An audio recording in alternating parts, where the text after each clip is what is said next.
Hey guys, Sajin Dosha here. Just a quick thing before we get into episode 5. I actually cut this episode into two pieces because it ran way too long.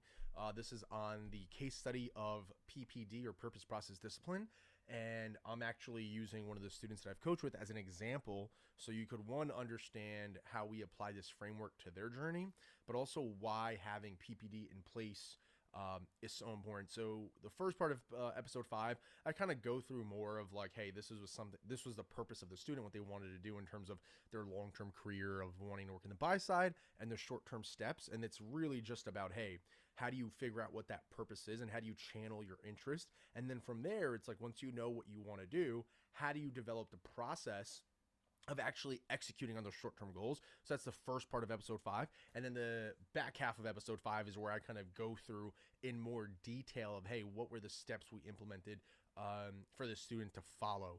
And so again, just cut the episode in half because it was running a little bit too long. So episode 5 is going to be episode 5A and episode 5B. But anyway, with that being said, guys, enjoy episode 5.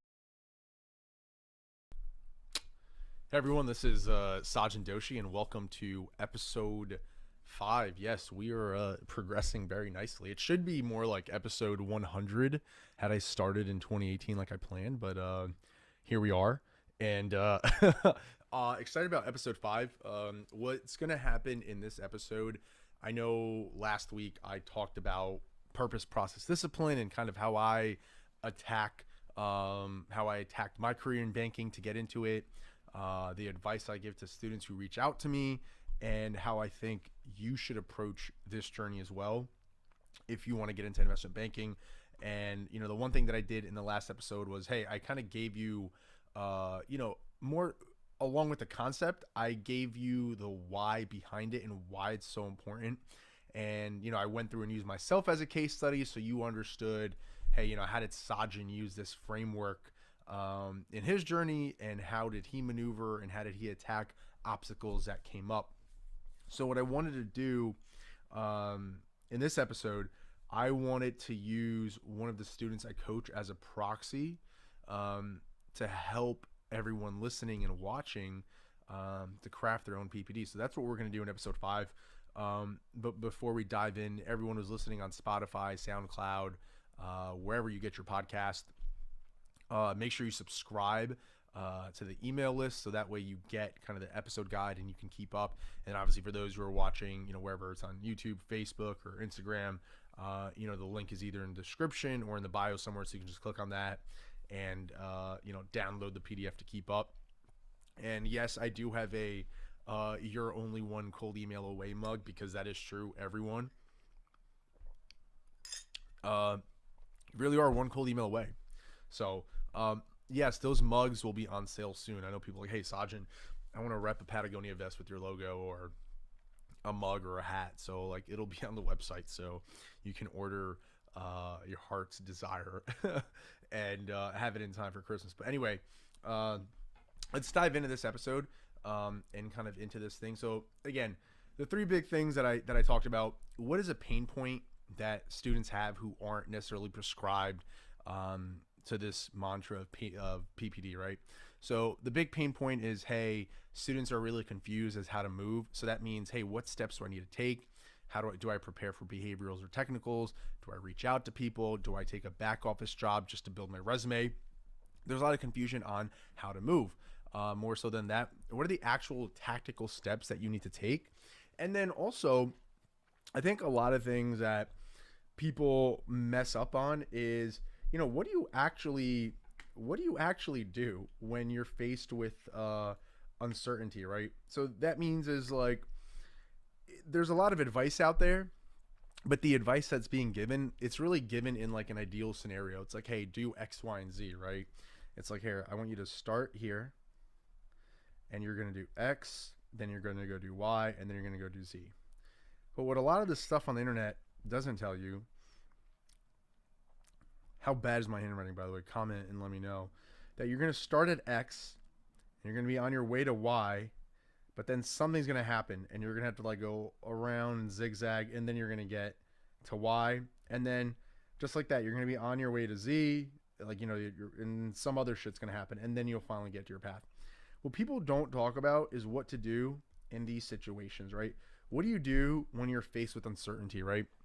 What do you do if, hey, you don't get an offer letter, you have to renege, something gets pulled out from underneath you, there's a hiring freeze? These are the situations that you need to learn how to maneuver through, that I think a lot of people don't do good, no one really talks about, right?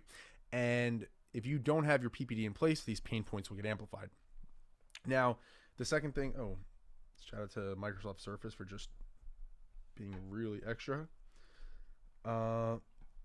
Give me 1 second, guys. Let me just delete all of this.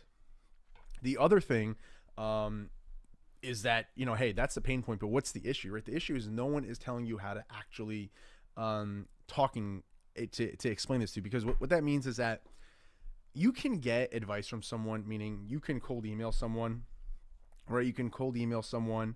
You can meet, alumni. But the problem is that, you ask them, a question, they'll set up like a little one-on-one, and progress that way.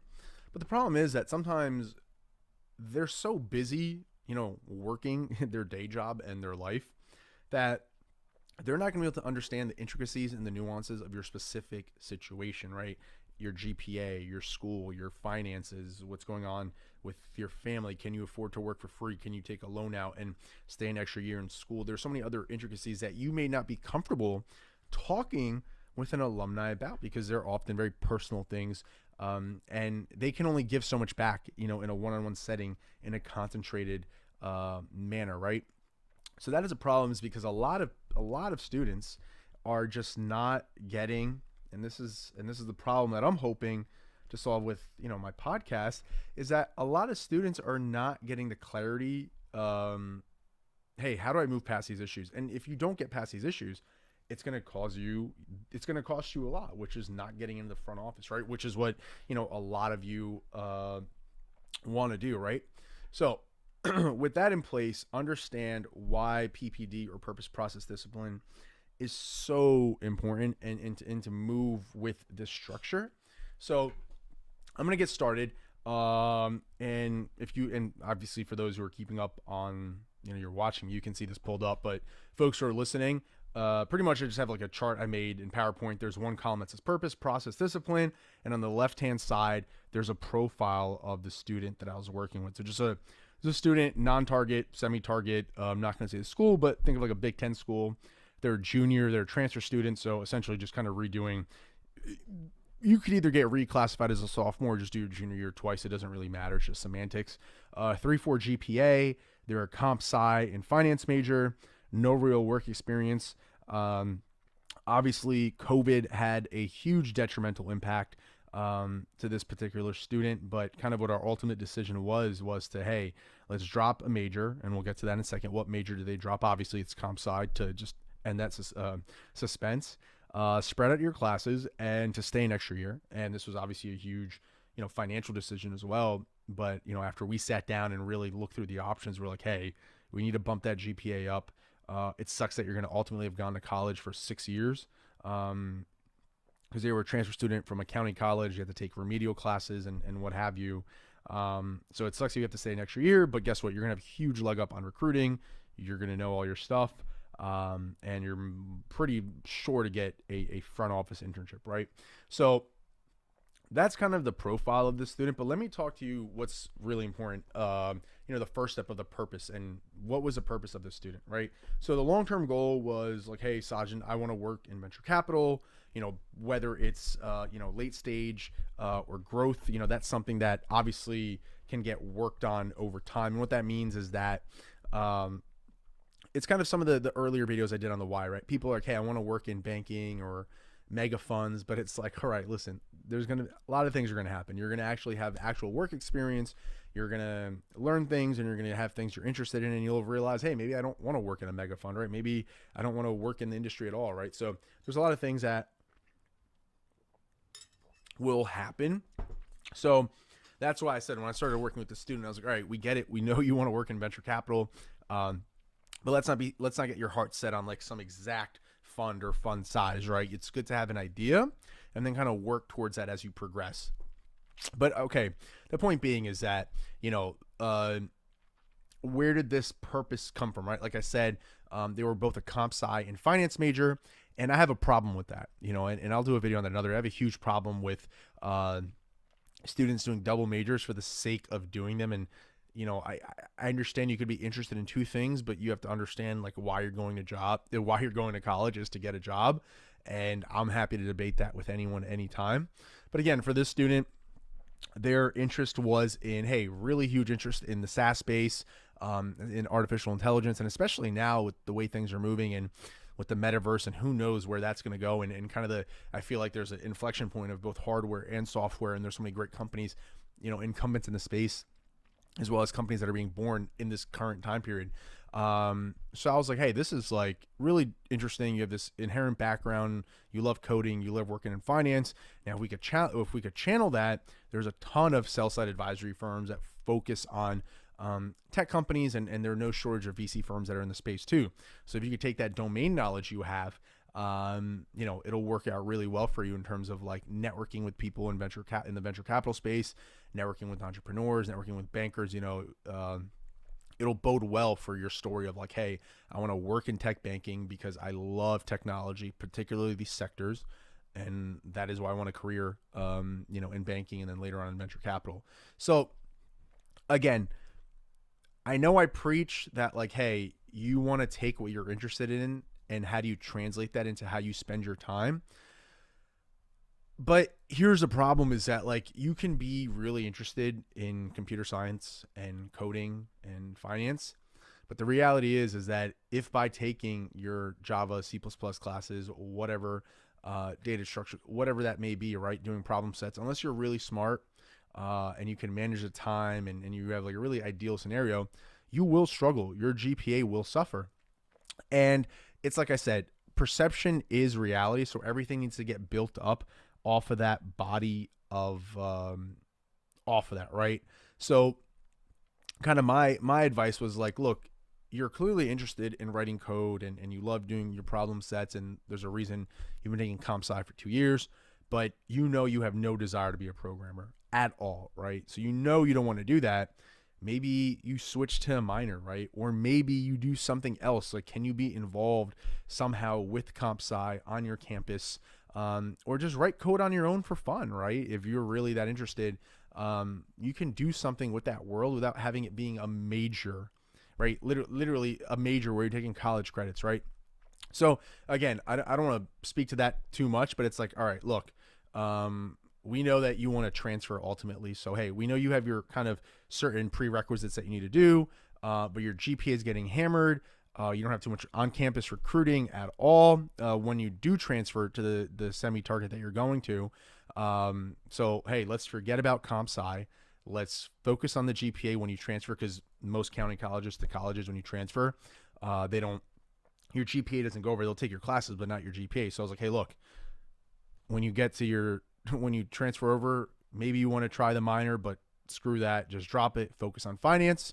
And your overall profile as a candidate is so poor because of your double major, right? It's making you time poor. You can't be involved on campus, whether it's the banking club, engineering club, whatever it is, right? You can't spend time networking, preparing for interview, whatever it is. You can't do it because being a double major is a time suck. So look, we know what the end goal is, right? We know you want to work in VC, growth, late stage, whatever. And like I said, that stuff plays out over time due to like luck, timing, experience, and what opportunities you get. So it's important that we know where that passion is, right? Investing in tech, whether it's, like I said, SaaS, automation, whatever the case is that, look, it might take time to get clarity. And again, I know I'm just kind of hashing out, hey, this student had this passion. It took us time to get there. It took time for us to sit down and be like, hey, why do you love coding?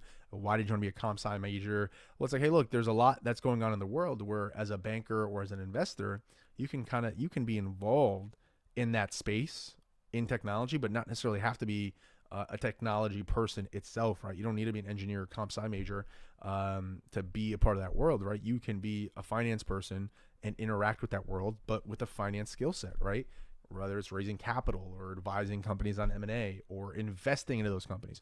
And I think for students who are able to successfully be like, hey, I was a engineering finance major, comp sci finance major, whatever, and you have true domain knowledge because you're passionate about, technology. That's a huge win for you when you go interview at these firms, because a lot of times it's people who just have finance accounting backgrounds, right? They don't know hardware and software and semiconductor. They don't have the technical knowledge, right? So it's really helpful if you have that domain knowledge. So again, the point being is that, we took a lot of time to get there, but that's what happens when you work with someone one-on-one. You get to that nitty gritty with that student, and it's like, all right, hey, what's the passion? What's the clarity? What do we want to do? So again, right now, the purpose of what we want to do would not be fulfilled if the student had chose to be a double major and been stubborn. It was like, hey, look, our short-term goal is we need you to get into a good sell-side front office role, so then you have a shot at being a venture capitalist down the line. So I'm going to put a little, that was the purpose, right? It's like, hey, cool. We know what you want to do down the line, at least vaguely, which is, hey, we want to be in venture capital. We know what you're interested in. But like I said, what are the short-term steps you need to take to achieve that long-term goal? And you got to make sure you move accordingly. So, hey, let's think about what that process is, exactly what we did. So just like the first thing on my screen, guys, I was like, we got to revamp everything, right? Comp sci has to get dropped. And it's like, why are you taking, multiple Java classes? Why are you taking these data structure classes? It's like, I get it. You're interested in it, but if you're not good at it and you're not doing it directly for your career, then the prereqs that you need to do for that major. So I know if you're comp sci and engineering, a lot of prereqs are these analytical, physics and math classes. And frankly, look, unless you're really interested in this stuff is really unnecessary, period. And it's wasting a tremendous amount of time that you could use to maybe work for free for somewhere, right? Let's say you need to build up your resume. You could go work for free as a wealth management internship. There are a plethora of accounting and other kind of general advisory services firms in any regional city, right? Valuation advisory, tax and accounting advisory. And if you're in a position where your resume really sucks and your body of work is complete trash, then guess what? You can't hold your head up high and pretend to be better than those internships. You need something on your resume, right? You can't just sit around waiting for some sell-side internship to pop up. You need something to start building up your relationship, your networks, how you perform at work, how you handle external responsibilities, things like that. So, and I want to be very clear. No one will care that you were a double major. Sure, it'll look cool. People are, oh, it's impressive. You were a double major. I'm telling you, people will look at your GPA, your work experience, your story, and your behavior and technical skill set. Like, period. That is what people will look at, right? And no one will care that you were a double major, especially your managing director when he needs some sort of debt comp page where he's wondering where his PIB is. And don't get me started on PIBs, all right? PIBs are a really great use of paper. I don't care what anyone says. Really, PIBs are a fantastic use of paper, but I'm joking. Look, I'd love to get someone else's opinion on this. I'm a firm believer. I think, look, double majors are great. If you can do it, if you can't, drop it, focus on your GPA, and get into banking. I'm sorry. And again, a lot of feedback and stuff I get, I didn't make up these rules. I didn't sit here and say, I didn't make up these rules, right? Perception and selling yourself is always important. And that is why everything I'm teaching you guys, hey, what's your why? Why is your why important? How do you construct your why? Hey, what was my why and how did I develop it? What is P.P.D? Why do you need purpose, process, discipline? How did I come up with mine? How do you construct your own P.P.D? Because what having purpose, process, discipline is going to ultimately allow you to shape your map, and it's going to allow you to know how to maneuver. What steps do I take? Who do I need to email? How do I prep for this? What role makes the most sense for my career? So on and so forth, right? So that is why the P.P.D is really, really, really important, right? The other thing that happened was making the decision to spread out your classes and staying an extra year. And look, I can sit here. First of all, I want everyone to know that I did stay an extra year, and I did take out a $15,000 loan so I could go work at the sell-side firm in Boston that I did in the summer of 2013. And I did do that. And it was a financial risk that I was willing to take because I was willing to bet on myself for my future. So And this goes back to the earlier thing. I know people are going to be like, hey, Sachin, staying next year at my school is going to be prohibitively expensive. Well, don't go to some random ass state school. That's one of the things I don't get. And this is something students need to hear. Don't go to some school out of state just because you think it's cooler or better than your other school, unless it is, right? Unless you get into a top tier university, undergrad, I'd say top 20 is fine. Graduate school, top 10, maybe top 15. But undergrad, it has to be top 20, top 25, top 20 to top 30 max. And if you can't get into like a top 20 school, go to your state school. I'm sorry. And I'll take Jersey, for example. There's so many students who can easily go to Rutgers and pay like $15K a year. I mean, it was like 10 when I went to school, but inflation, right? And they'll go to like Purdue or Maryland or Penn State. Here's my thing. Why the fuck would you go to Maryland or Penn State if you got into Rutgers? And nothing against Maryland and Penn State, great schools, Smeal School of Business, whatever, great schools, Robert Smith School of Business. They're equivalent in my eyes. I mean, I think Rutgers is better in my opinion, but why would you go to another state school when you got into your state school? Why are you going to pay 3 to 5x in cost to go to Penn State in Maryland when you could have gone to Penn State? That's just like that's like that clown meme, right? There's the 4 stages. It's like, I got into Rutgers, but I want an experience and I don't want to go to school with other kids. So I'm going to go to another state school where I'm just going to be having an experience with other kids just like me who are trying to escape their states, but they're also just kids like me, and I'm paying 5x to do that. I don't know if any of that made sense, but the point is why would you go to another state school, pay out-of-state tuition, and rack up debt at like 7 to 10%? I don't know if it's like, whether it's FAFSA, Direct Plus, or private, but interest rates may vary. Why would you do that? I'm getting very off tangent, but I'm very, very, feel very strongly about this. So again, if that comes up the issue about loan costs, well, guess what? I told you not to go to an out-of-state school unless it was a really top school. I've been saying go to your state school and either do well enough your first year so you could transfer to a much better school, or make sure you do the best you can in your situation, which is, again, your body of work, your GPA, perception, work experience, your P.P.D, have your plan in place and attack it vigorously, right? Like that's what you can do. So I say all of that to say I don't care about loans, right? I get it. They're expensive. But guess what? When you get that job in banking and then on the buy side or whatever, you'll be fine. So the TLDR of this is that I don't really care if there's going to be extra loan monies taken out, because you don't have a choice. You can't assume something's going to break your way, right? And you might need that extra year. So look, it's possible, but you always want to plan for the worst case, and staying an extra year mitigates that. Now, there are a lot of people who stay an extra year and don't do shit about it, but that's because they're not moving with a P.P.D, right? They just think, let me stay an extra year and something will change. Well, something will change if you make the change, right? So that's important.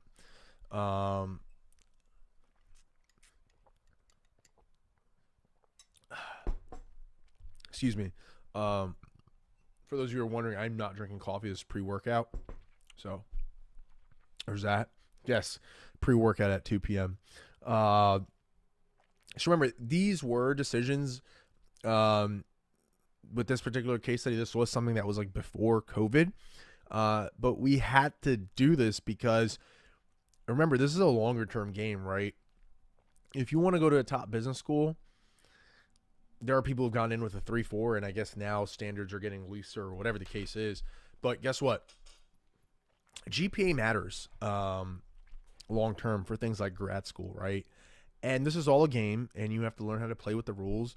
And there's no point in being a contrarian. I'm sorry. Unless you have the power and the money to be a contrarian, don't try to be different. I'm sorry. This goes against my very ethos of like how to maneuver in my personal life. But guess what? There's no point in trying to be different. So the reason going an extra year made sense was like, yes, it'll help with networking, time to boost the resume, time to boost your body of work on your resume, time to boost your GPA. But this was also a longer term play of like, hey, if you need to go to business school, you need a good GPA from your undergraduate school. So that's why I was like, hey, staying an extra year is also going to help with that. The other thing that I do not get this. I'm sorry. And I feel like I'm going to get a lot of crap for this, but intentionally taking easy classes. People are going to watch this and they're going to kill me. They're going to be like, Sajin, like you're giving students, you don't want students to learn. I'm not telling students I don't want you to learn, but what happens is there are a lot of professors out there who want to make your life a living hell, and they want to make shit really difficult for you, not understanding that jobs, they only care about GPAs. I'm sorry. Like, there is a reason. If you like, I'm sure if you do some sort of like audio search on my podcast, I will be saying something to the akin of like, they care about GPA more than anything. GPA is king. GPA is all that matters. GPA. I might as well get GPA tatted on my forehead, right? Because that is all that people care about. So take easy electives. Shout out to Rate My Professor and other similar sites. And look, this is unfortunate that we have to resort to this, but there is a talented student. There is a talented student out there, and it might be you. You could be that talented student out there who will not get into banking because of a marginalized GPA and or without materially changing your GPA. Whose fault is that? Is it your fault that you wanted to learn, so you took a hard valuation class, you took a hard accounting class because you really wanted to learn and you were excited, and your teacher was just being like that you weren't taught properly, or whatever the case is? It was just a difficult class, and you got a B, you got an 80, you got an 85. That's not bad, but guess what? That's bad for, depending on how it's weighted or how many hard classes you take, it's going to impact your GPA. Now, chances are you could have learned that stuff on your own. You could have taken those elective classes your senior year when you have an offer locked up, whatever the case is. The other reality is you have students trying to take 6 to 8 classes and do co-ops and stuff during the year. That makes no sense, right? Even if you sleep 6 hours a day, you're, between commuting, walking around, eating lunch, that's another 2 hours, working out, maybe another hour, classes, that's another 4 or 5 hours. That leaves what time, right? You add in like a buffer of 2 hours of whatever. How do you have time to do shit if you're taking 6-8 classes? It makes zero sense, right? So that is why you need to spread out classes. Take easy classes too, easy electives. Leave your hard classes for later. And again, don't hate me. This is the game of recruiting. Don't hate me. Like, I didn't create these rules. So hey guys, Sajin Doshi here. Just a quick thing before we get into episode 5. I actually cut this episode into 2 pieces because it ran way too long. This is on the case study of P.P.D, or Purpose Process Discipline.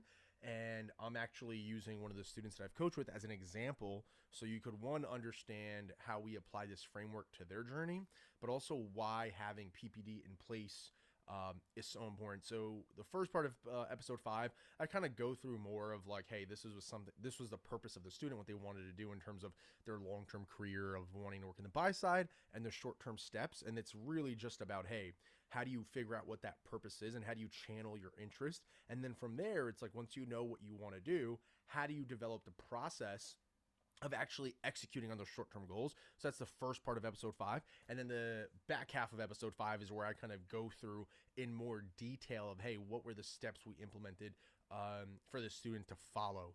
And so again, just cut the episode in half because it was running a little bit too long. So episode 5 is going to be episode 5A and episode 5B. But anyway, with that being said, guys, enjoy episode 5.